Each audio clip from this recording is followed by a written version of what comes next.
Hi guys, how are you? I hope all you are doing good. Welcome to the Edu Everybody. Let's experience the education.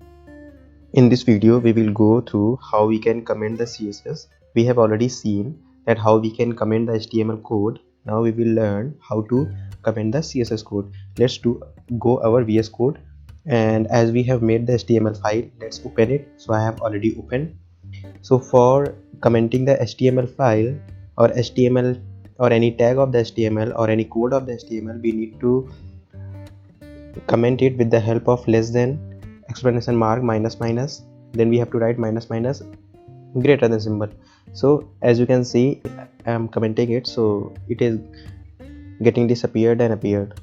Okay, so with this comment I can comment the HTML code. Now how we will comment the CSS? So I need to write forward slash, then star, then I need to write star and forward slash, so it will comment my CSS thing. As you can see, if I uncomment this, so if I uncomment this, so let me first uncomment this one.